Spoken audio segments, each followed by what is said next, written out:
Hi hello welcome to Swarnateja YouTube channel. First time video చూస్తున్న వాళ్ళు subscribe చేయండి. ఈరోజైతే పరమన్నం ఎలా వండాలో చూపిస్తాను. బెల్లం అన్నం కూడా అనొచ్చు. మేమైతే పరమన్నం అంటాము. ముందైతే 1 కప్పు బియ్యం తీసుకోవాలి. మేమైతే మా పొలంలో పండించిన బియ్యం తీసుకుంటున్నాం. మీరైతే రేషన్ బియ్యం తీసుకోండి. సన్న బియ్యం అయితే అంత టేస్ట్ ఉండదు ఈ బెల్లం అన్నంకి. ఇందులోనే గుప్పుడు సగ్గుబియ్యం కూడా వేసుకోవాలి. ఈ పరమన్నం అయితే చిన్నపిల్లలు కూడా మంచిగా తింటారు. ఇందులోనే ఒక గుప్పుడు పెసరపప్పు కూడా వేసుకోవాలి. ఇప్పుడైతే ఇవన్నీ కలిపి వాష్ చేసేసుకోవాలి. వాష్ చేసుకున్న తర్వాత ఒక అరగంట నానబెట్టుకోండి.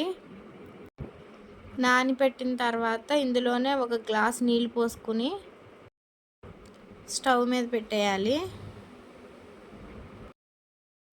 ఈ పరమన్నం కాంబినేషన్లో ముద్దపప్పు కూడా ఎలా చేయాలో చూపిస్తాను. మాకైతే అది మ్యాండేటరీ. మా ఆయన అసలు తినరు ముద్దపప్పు లేకపోతే. ఆ పక్కనే ఇంకో స్టవ్ ఆన్ చేసుకుని పాలు కూడా పెట్టేసుకోండి.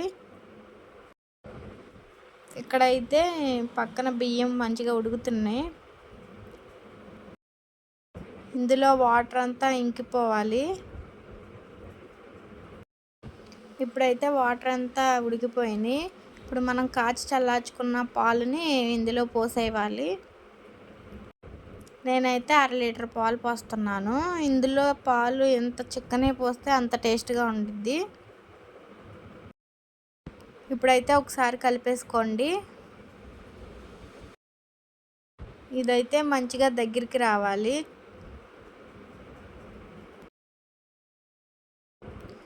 దీన్ని అయితే తిప్పుతూనే ఉండాలి, లేకపోతే అడిగంటేసిద్ది. మంచిగా తిప్పుకోవాలి. ఇది ఉడికే లోపల మనం ముద్దపప్పు చేసుకుందాం.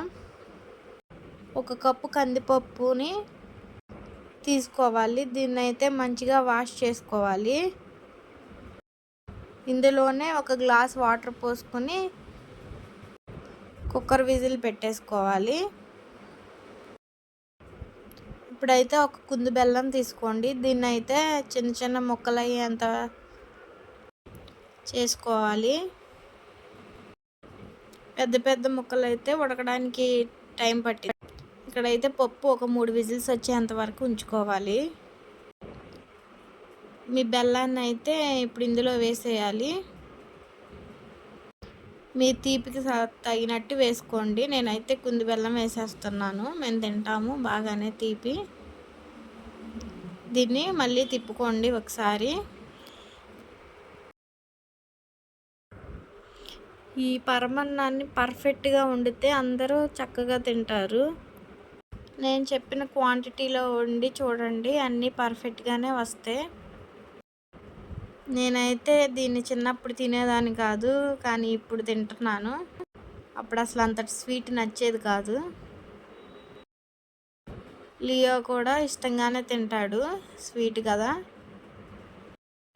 ఇప్పుడైతే మనం ముందు ఉడకబెట్టుకున్న కందిపప్పుని రుబ్బేసుకోవాలి. ఇందులోనే రుచికి సరిపడ్డ సాల్ట్ వేసుకోండి. సాల్ట్ ఒకటే వేసుకోవాలి, ఇంకేం వేయవసరం లేదు. సాల్ట్ వేసిన తర్వాత మంచిగా రుబ్బేసుకోవడమే, స్మాష్ చేసేసుకోవడమే. ఇక్కడైతే పక్కన ఒక కడాయి పెట్టుకోండి. 3 టేబుల్ స్పూన్ నెయ్యి వేయండి. అందులోనే జీడిపప్పు కిస్మిస్లు వేసుకుని మంచిగా ఫ్రై అవ్వనివ్వాలి. ఇప్పుడైతే 2 యాలకులు పరమన్నంలో వేసేయాలి. అలాగే నేతిలో వేయించుకున్న జీడిపప్పు కిస్మిస్లు కూడా ఇందులో వేసేయండి.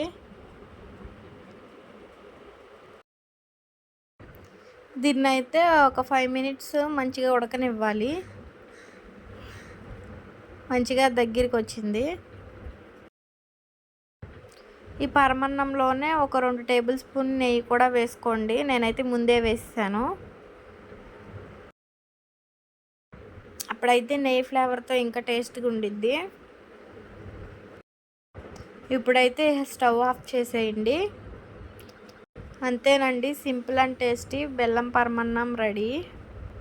నేనైతే ఇంత సింపుల్గా చేసేస్తాను. ఈ పరమన్నంలోకి కాంబినేషన్గా పప్పు, ముద్దపప్పు, ఒక గిన్నెలోకి పరమన్నం ముద్దపప్పు తీసుకుని నెయ్యి వేసుకోండి. అంతేనండి. వీడియో నచ్చితే లైక్ చేసి సబ్స్క్రైబ్ చేయండి.